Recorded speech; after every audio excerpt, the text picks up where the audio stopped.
ఈ మధ్య ఒక జాతీయ మీడియాతో మాట్లాడుతూ మన చీఫ్ మినిస్టర్ రేవంత్ రెడ్డి ఒక మంచి విషయం తెలియజేసినారు ఆయన. ఈ మధ్యకాలంలో మామూలుగా కేంద్ర ప్రభుత్వం అన్ని రాష్ట్రాల మీద హిందీని రుద్దాలనేటువంటి ప్రయత్నం చేస్తుంది. ఆ మధ్య అమిత్ షా కూడా పార్లమెంట్లో ప్రకటించిండు. అయితే దాని విషయంలో వాళ్ళు national media reporter Rajeev Sardesai అడిగిన ప్రశ్నకు సమాధానంగా స్పందిస్తూ రేవంత్ రెడ్డి గారు చెప్పింది ఏంటంటే, హిందీ నేర్చుకోమని చెప్తే తప్పులేదు, కానీ హిందీనే మా మీద స్టాంప్ వేసి రుద్దుతేనే మాకు బాధ కలుగుతుంది. ఎందుకంటే ఇప్పుడు నేను హిందీ మాట్లాడుతున్నాను కదా, నాకు హిందీ వచ్చు కదా, నేను హిందీ నేర్చుకున్నాను మాట్లాడుతున్నాను. అలాగని హిందీ నేర్చుకోవాల్సిన అవసరం ఎంతమందికి ఉంటుంది? హిందీ నేర్చుకొని వస్తే నేనేమన్నా ఇప్పుడు ప్రధానమంత్రిని దించేసి మోదీని దించేసి నేనేమన్నా ప్రధానమంత్రిని అవుతానా? ऑप्शनल रहा तो किसी को दिक्कत नहीं है। मैं आज हिंदी में बोल रहा हूँ, तो हिंदी तो मैं सीख कर बोल रहा हूँ ना।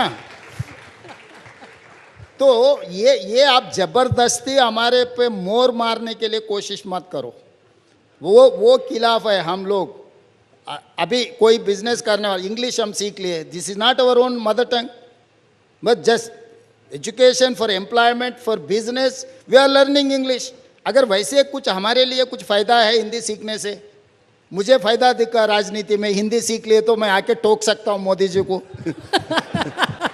అలా కాదు కదా, ఇంగ్లీష్ వస్తే ప్రతి దేశంలో బతకొచ్చు. ఇంగ్లీష్ రావడం వల్ల బిజినెస్కి అనుకూలంగా ఉంటుంది కాబట్టి మేము ఇంగ్లీష్ నేర్చుకుంటున్నాము అంతే తప్ప హిందీ మా పైన స్టాంప్ వేసి మా మీద రుద్దితే మాత్రం మేము ఒప్పుకోము.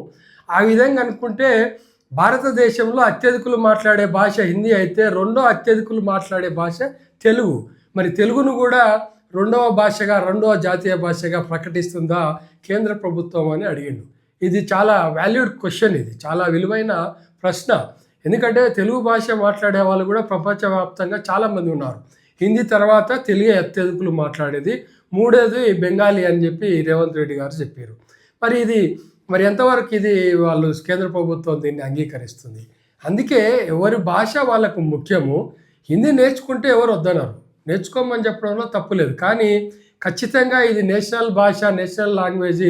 ప్రతి రాష్ట్రంలో ఈ భాషను చెప్పాలి, ఒక సబ్జెక్టుగా చేర్చాలి అనేటువంటి స్టాంప్ వేయడం మాత్రం కరెక్ట్ కాదనేది రేవంత్ రెడ్డి గారి యొక్క ఆలోచన.